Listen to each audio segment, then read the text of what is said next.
let's talk about another opponent that we have in this, and that is the Mexican government. This is an ad that was in the Los Angeles Times in March of last year. It's a message from Mexico about migrations paid for by the Mexican government. And at the bottom it says, Mexico does not promote undocumented migration and is eager to participate in finding solutions that help us face the migration phenomenon. And I guess the question we all have is, how can you tell when the Mexican government is lying? It's, well, their lips are moving. They put this in the newspaper after this was exposed. This actually is not the comic book that you heard about that tells people how to sneak into the country. I downloaded this off the Mexican government's website, and it's a color brochure that tells people how to sneak into the country, what to do, what not to do. Don't wear heavy clothing so you don't drown if you're crossing river. Be sure to add salt to the water. If you get lost, follow electrical lines or railroad tracks. Don't fight with a Border Patrol agent. This was published by the Mexican government and handed out. I don't have the original copy because they got scooped up so quickly because, in fact, I think I was on Lou Dobbs, we broke this story on Lou Dobbs. This is actually a fax of the original that I got from a reporter from the Arizona Republic who faxed it to me from Mexico City and said, this is what they're handing out. Well, they immediately took it off the website. Unfortunately, however, there wasn't one squawk out of our State Department. At the time, Colin Powell was the Secretary of State. There was no protest. He didn't complain to the Mexican government. Our ambassador didn't say anything to them about this, which clearly is encouraging people to sneak illegally into our country. Nothing was done. There was no protest, nothing. After the news faded, a couple of months later, this document circulated. This is called the Guide to the Yucatan Migrant. Now, what is all this about? It's all about money. It's all about the billions of dollars that flow back into Mexico from Mexicans that are working in our country. Last year, it reached $20 billion a year. Second only to oil revenues. It's probably about to overtake oil because Pemex, from what I understand, has not been investing in their infrastructure, and their oil production is about to decline precipitously. So anyway, Yucatan, okay, is a state. They rank pretty slow in the, rank pretty low in the remises, and so they put this book out to tell Yucatecos, we would probably call them Yucatanians, where to go and what to do in America, how to get into the country, where to go. At the time, I lived in San Rafael in Marin County and was thrilled to find out that they were directing the illegal alien Yucatecos to go to a place that was about a quarter of a mile from where I lived in San Rafael. So here we have a state in Mexico that is also encouraging the illegal aliens to sneak into the country. Now, I think we'll get to the solutions in the next section. But what I want to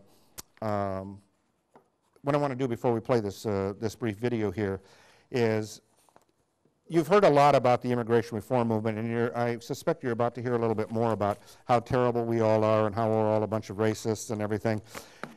I read the document that Judith had written about understanding your opponents, and I noted that she used the word nativist in it 23 times.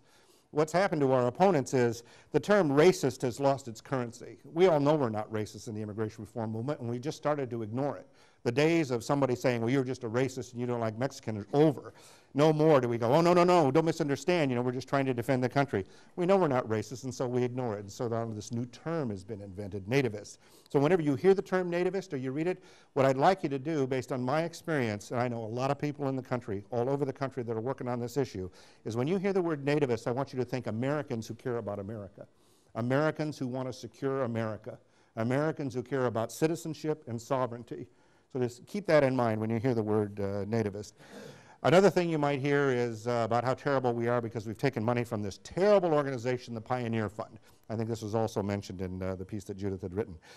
I don't know much about the Pioneer Fund. I don't get any money from the Pioneer Fund.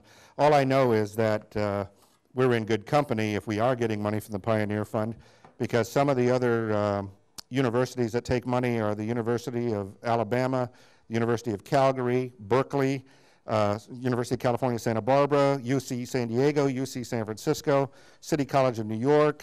I mean, it goes on and on. Johns Hopkins, University of London.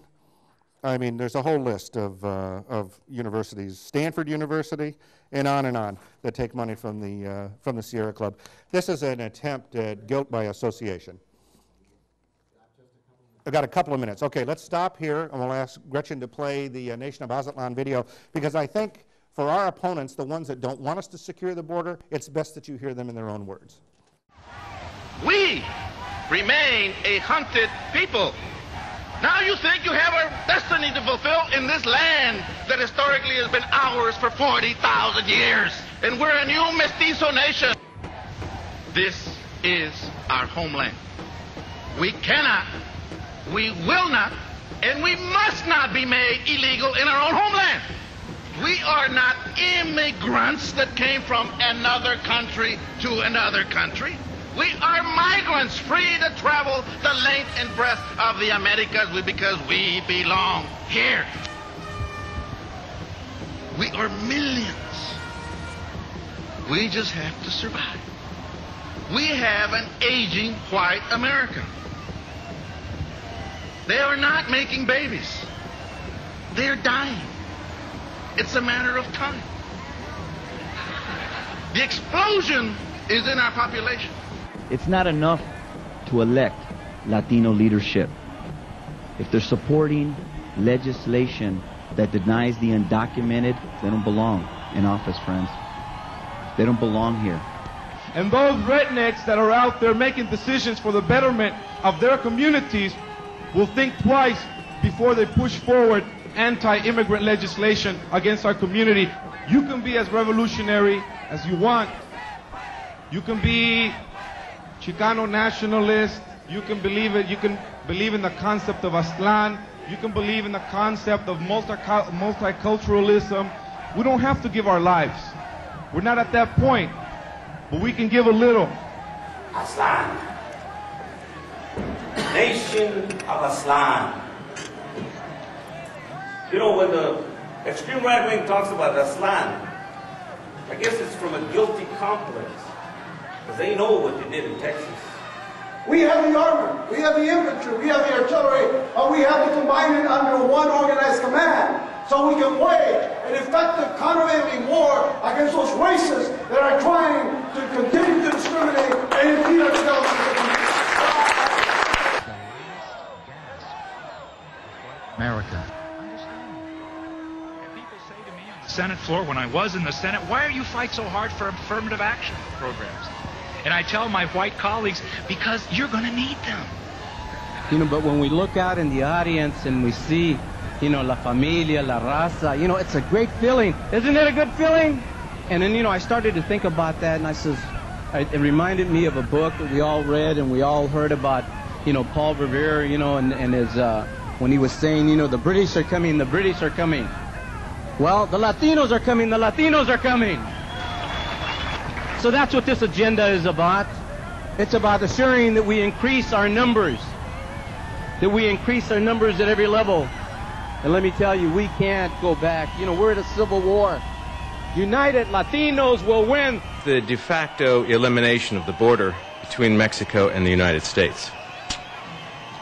I believe that the debate revolving around our immigration policy should reflect the fact that this phenomenon is underway.